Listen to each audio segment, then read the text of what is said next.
Good afternoon, it's Scotty Bones, and I'm back with another video. Please excuse me for the clickbait title, Bitcoin and Guacamole, but I think everybody here can agree that Bitcoin and guacamole are both very awesome. With that said, today, in honor of Bitcoin cracking $85,000, I'm going to read an essay entitled, "What is Bitcoin? A Tale of Blind Men and an Elephant." This is on my website, scottybones.com, and that's Scotty with a Y.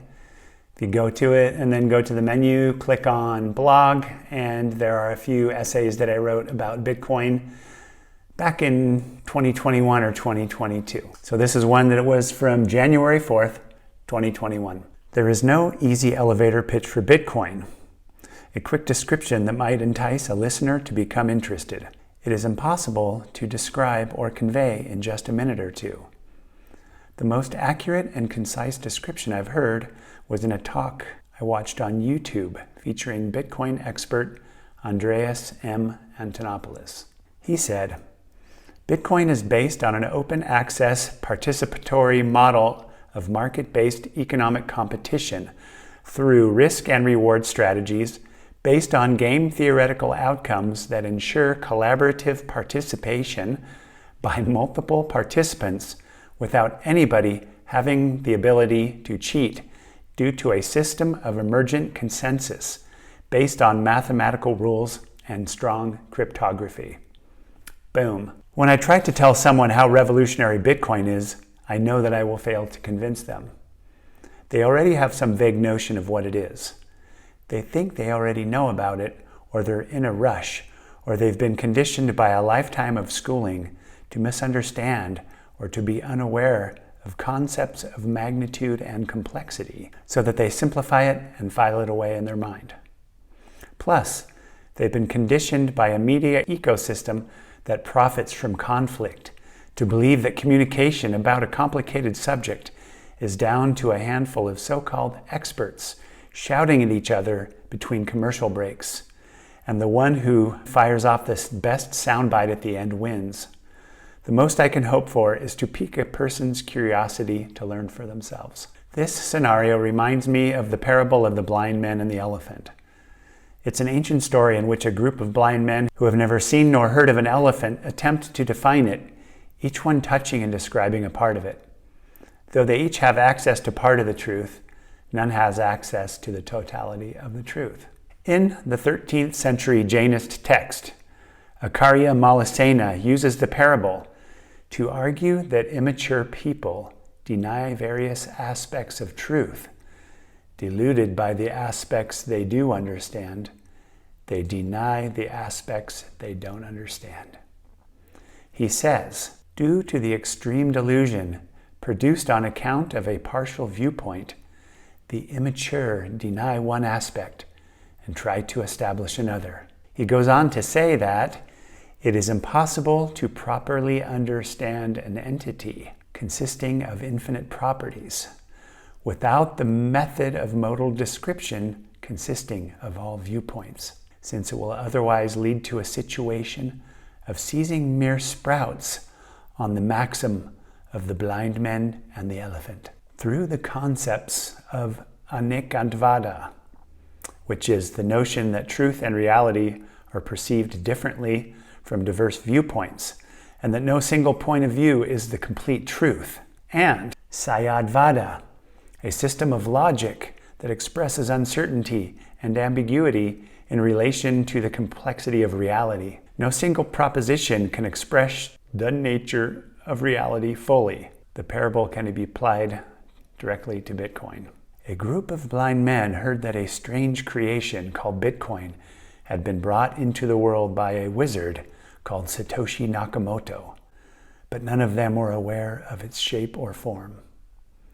Out of curiosity, they said, "We must inspect it and know it by touch, of which we are capable." So they sought it out, and when they found it, they groped about it. In the case of the first person, whose hand landed on the cryptography, he said, "This being is like a complex mathematics. For another one whose hand reached its distributed systems, it seemed like a kind of decentralized network. As for another person whose hand was upon its economics, he said, I perceive Bitcoin to be like a system of production, consumption, and transfer of wealth. And in the case of the one who placed his hand upon its politics, he said, indeed, this Bitcoin is like a debate among individuals hoping to achieve power. Now each of these presented a true aspect when he related what he had gained from experiencing Bitcoin. None of them had strayed from the true description of Bitcoin, yet they fell short of fathoming the true appearance of the Bitcoin. In an article entitled, Why It's Hard to Get Bitcoin, the Blockchain Spectrum, Dhruv Bansal, co-founder and CSO of Unchained Capital, says, Bitcoin is the convergence of cryptography, distributed systems, economics, and politics. It merges both technical and soft sciences and is more interesting and profound than you can imagine. There is enough fruit for contemplation in the milieu of Bitcoin to serve as the launchpad for countless metaphysical adventures, without ever transacting or getting on the blockchain. Yet practical matters, such as freedom and preserving our savings, among others, press at our minds. So it behooves anyone who has an inkling of the importance of this creation to fast-track their education. Another article worth looking at on Forbes.com from December 23rd, 2014, called The 5 Phases of Bitcoin Adoption, suggested that Bitcoin adoption would occur in 5 general phases. The 4th phase, called the Wall Street phase, is happening now, a little later than proposed in the article. The rising price, volume, and development of derivatives are unfolding, and the added specter of the cerveza sickness might be a further catalyst for mass adoption. This is really the crux of my thesis here. Wake up and teach yourself a bit about Bitcoin as soon as possible, because it is about to enter its meteoric phase. Have you ever heard of a curve on a graph referred to as a hockey stick? This is it. If you come to understand the upshot of riding this curve until Bitcoin reaches the global consumer adoption phase, you may do well in preserving your savings and then some.